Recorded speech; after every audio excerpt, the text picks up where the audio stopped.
What has the universe done for you lately? On a podcast I was listening to a few days ago, they were talking about the plane that crashed into the Empire State Building in 1945. It was a foggy Saturday morning, and somehow a B-25 in the thick fog lost its bearings and crashed into one of the upper floors of the Empire State Building, about 70 floors up. It instantly killed 14 people, but it could have been far worse. If it happened during the week when the Empire State Building would have been full, the casualties would have easily been in thousands. As the commentators on the podcast were talking about some of the ironies of the crash, like the fact that it happened on a weekend instead of a weekday, they told some stories about the people that died and the people that survived, noting again the ironies or the serendipity of all that. So they talked about how there were a group of nuns who ended up dying in the crash because they happened to be working on a Saturday in the office they had on that floor. There's a charity on the floor that the plane crashed into, and they just happened to be in the office working on a Saturday. But at the same time, there was a 20-year-old elevator operator who just barely missed dying, being caught in the crash. She happened to be on that floor just moments before the plane crashed into the Empire State Building. And if it had just a few seconds earlier, she would be dead. But by all accounts, she went on to live a very happy and healthy and full life. She got married, had 3 kids, ended up dying in her 70s. And the greatest irony of all is that was the last day. That was supposed to be her last day working as an elevator operator. As the host of this podcast kept going back and forth about these stories and the serendipity, the irony of it all, one of them couldn't help but commenting and saying, when the universe says it's your time, and you have no control over that. Have you noticed that people have been talking about the universe that way a lot more lately?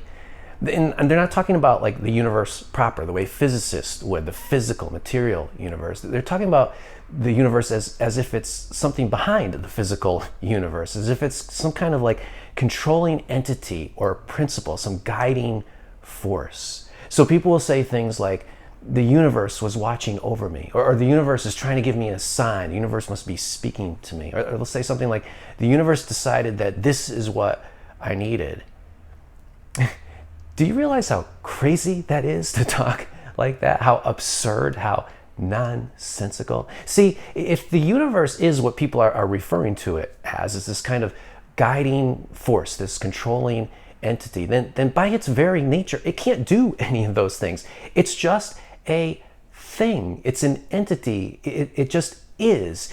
It can't look over you, watch over you, or speak to you, or act, intervene in your life. Only a person can do that. Only somebody who has an intellect and a will can do all of those things. In fact, if it's just the universe is just a controlling force, a guiding principle, an entity, however people are conceiving of it, but certainly along those lines, if it's just that, then it doesn't really care at all. It's incapable of caring. We don't matter to the universe. The universe isn't watching over us because it isn't capable of watching over us or caring about whatever happens in our lives. It's kind of like gravity.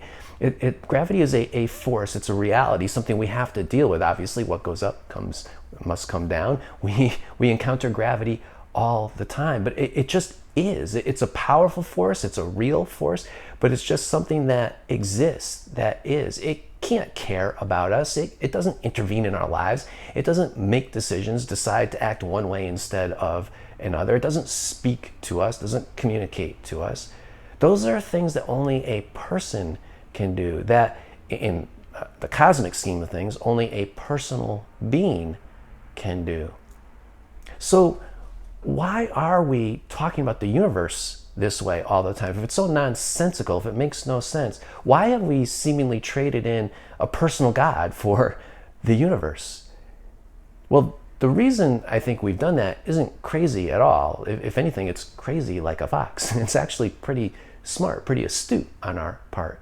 See, what we're trying to do is to get all the benefits of having a personal God without some of the liabilities. We're trying to have the benefits of knowing that there is something out there in the universe watching over us, something that gives our lives meaning and significance, something that is intending good in our lives, or intervening in ways that will give our lives sense and order and purpose.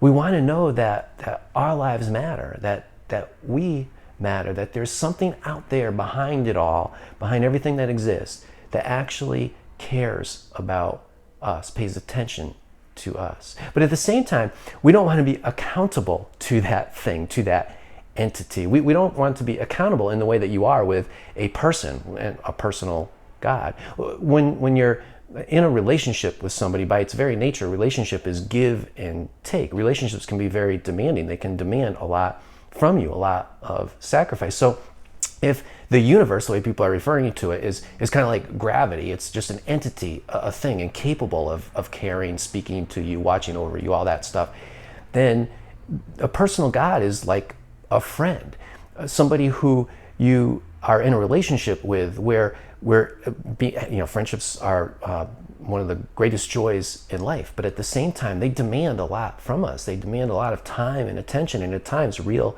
sacrifice.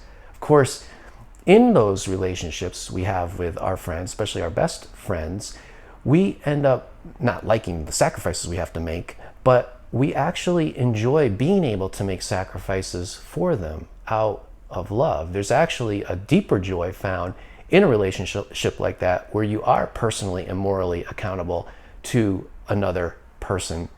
There can be a deeper joy in actually making those sacrifices. See, if all there is behind the universe is the universe, then we are all alone in the universe. Our lives have no meaning or significance. Our lives don't matter to any one, any transcendent one. But we crave, in fact, we almost can't live, we almost can't get up out of bed in the morning without feeling like our lives have some kind of meaning, make some kind of sense, have some kind of purpose and significance. We crave to know that we're not alone in the universe, not just to have human companionship, but that somehow beyond it all, there is someone out there who actually cares about us, to whom we actually matter. We crave to know that we aren't just like these little fleeting blips on the cosmic radar screen, but that our lives do matter in the big scheme of things. But all that is only possible with a personal God. It's only possible that we could be cared about, that our lives could have meaning and significance, that we could be never alone if there's a personal God. That's the only way it's possible. If the universe is what people are thinking it is, what they're referring to, if that's all there is behind the universe, then we have no meaning or significance, and our lives don't matter. It's only with a personal God that in the big scheme of things, our lives have eternal significance, and we are never alone.